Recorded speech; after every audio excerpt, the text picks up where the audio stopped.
की बड़ी आई है, स्कूल जाने वाली, घर का काम काज अच्छे से सीख ले, यही तेरा काम है। पढ़ लिख कर कौन सा तुमको कलेक्टर बनना है, जल्दी जल्दी बढ़ते सा। माँ, राधा को भी स्कूल में एडमिशन करा दीजिए ना, उसे भी पढ़ना लिखना है। तुम चुप कर, पढ़ना लिखना तो लड़कों का काम है, इन्हें तो बस घर का गृहस्थी समझना है।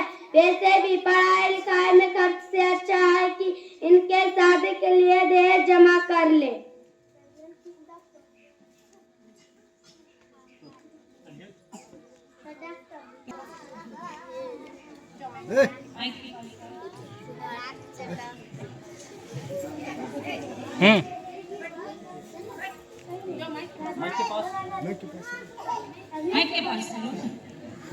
राधा, ओ राधा, बेटिया तुम कहाँ हो? अरे तुम क्यों रो रही हो? देखिए माँ, डॉक्टर साहिबा दादी मुझे स्कूल नहीं जाने देती है, बोलती है पढ़ लिख कर तुमको कौन सा कलेक्टर बनना है, आगे चलकर चौका चौराही तो करना है। अरे यह तो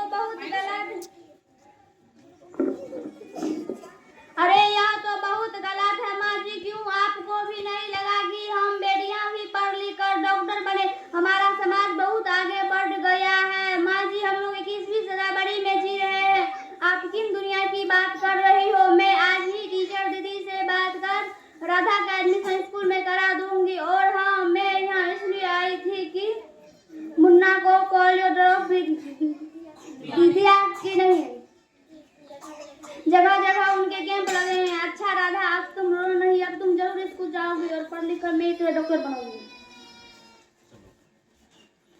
अच्छा हुआ डॉक्टर दीदी आप यहाँ आ गए, अब मुन्ना को पोलियो ड्रॉप भी दे दूंगी और मैं उसे स्कूल भी पहुंचा दूंगी।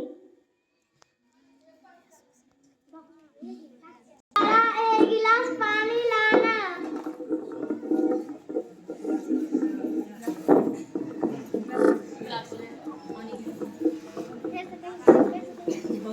बहू जा रहा, एक गिलास पानी लाना। अभी लाई बाबूजी, ये लीजिए बाबू। पी लो थोड़ा।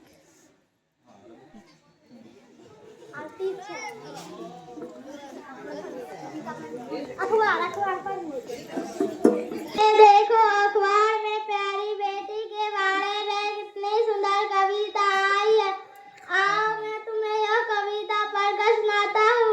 कहती बेटी वापस आ, मुझे चाहिए प्यार ला, बेटी की अनदेखी क्यों कर, निष्ठुर संसार सोचो जरा, हमारे बिन बसा सकेंगे घर से, गर्भ से लेकर या घर तक मुझ पर लटक रही तलवारी, मेरी वेदवा वेदना अब तो अस्थायी करो उपचार, जब माँ ही जग में ना होगी तो तुम जन्म किससे पाओगे, जब बहन न होगी घर आंगन में तुम किससे रूठोगे, किससे मनाओगे, जब दादी नानी ही ना होगी तो तुम्हें कहानी सो कौन सुनाए, जब कोई स्वयं सुदेरी ही ना होगी तो तुम ब्याह किससे रचाओगे, जब बेटी ही ना होगी तो तुम किस पर लाड लड़ाओगे, जब स्त्री ही ना होगी तो तुम उस घर में कैसे रह पाओगी, जब तेरे घर में बहू ही ना होगी तो तुम कैसे वंश बढ़ाओगे, नारी के बिन जुग सुना तुम ये बात कब समझ पाओगे। हाँ तो बोलो भगवान, कैसी लगी ये कविता हमें? काहे की मजेदार कविता मुझे नहीं आई।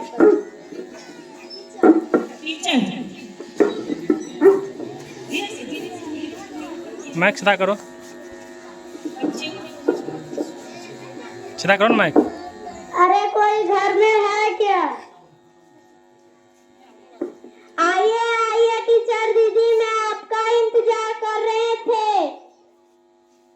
हाँ, मैं कुछ दिनों के लिए बाहर चली गई थी, इसीलिए यहाँ नहीं आ पाई। डॉक्टर दीदी कह रही थी आपने अभी तक राधा का दाखिला नहीं करवाए, ये तो बहुत होशियार छात्रा है, हमेशा अच्छे अंक लेकर पास होती है।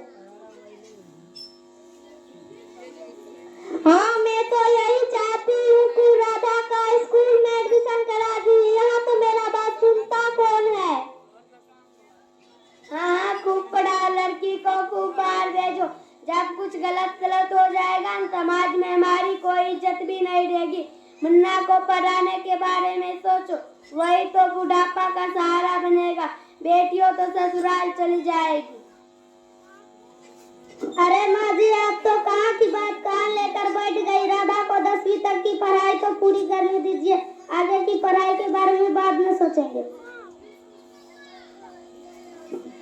हाँ टीचर दीदी, मैं राधा को अवश्य स्कूल भेजेंगे। मैं उसे अपनी तरह अनपढ़ नहीं रहने दूंगी, उसे खूब पढ़ाऊंगी, डॉक्टर बनाऊंगी। कल राधा को तैयार रखना, मैं उसे लेने आऊंगी। क्यों दादाजी, सही कहा ना मैंने?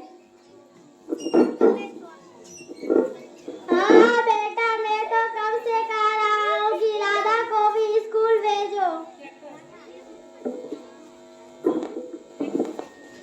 ये अब मैं भी स्कूल जाऊंगी।